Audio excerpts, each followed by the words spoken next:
करने वाले हैं difference between meristematic tissue and permanent tissue. ये दोनों प्लांट टिश्यूज के ब्रॉड क्लासिफिकेशन है। तो सबसे पहले हम लेते हैं डिफरेंस।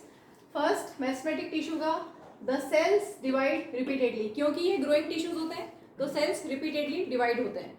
और ऐसे meristematic tissues which have lost the ability to divide, तो वो क्या बन जाते हैं? Permanent tissues. ठीक है, तो परमानेंट क्या होता है? Cells are derived from meristematic tissue and normally they do not divide, क्योंकि they have lost the ability to divide. Mature होने के बाद वो डिफरेंशिएट हो जाते हैं, कुछ स्पेसिफिक शेप साइज ले लेते हैं। ठीक है, और इसीलिए बोला है मेरिस्टेमेटिक टिश्यूज में अनडिफरेंशिएटेड सेल्स होते हैं, लेकिन परमानेंट टिश्यूज में डिफरेंशिएटेड सेल्स होते हैं। डिफरेंशिएटेड सेल्स का मतलब कोई उन्होंने पर्टिकुलर शेप साइज और फंक्शन ले लिया है। ठीक है, इसके बाद सेल्स आर स्मॉल और आइसोडायमेट्रिक। स्मॉल है, आइसोडायमेट्रिक मतलब expanded equally on all sides, ये हमने पढ़ा था। और परमानेंट टिश्यूज में वेरिएबल शेप और साइज हो सकता है। वैक्यूल्स मेरिस्टेमेटिक टिश्यूज में एब्सेंट होते हैं क्योंकि इनका स्टोरेज नहीं है फंक्शन, ग्रोइंग टिश्यूज हैं।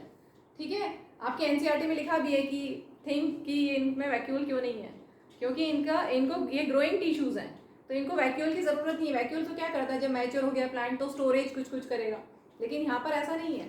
ठीक है, तो इनमें वैक्यूल नहीं होता है, लेकिन परमानेंट टिश्यूज में large vacuoles are present in mature cells. क्योंकि ये ग्रोइंग टिश्यूज हैं इसलिए इनमें जो रिएक्शंस, केमिकल रिएक्शंस होना है, मेटाबॉलिक रेट इनका हाई होता है, metabolism occurs at high rate. लेकिन परमानेंट टिश्यूज में बहुत सारे डेड सेल्स से भी बने हुए होते हैं तो इनका मेटाबॉलिज्म लो रेट पे होता है।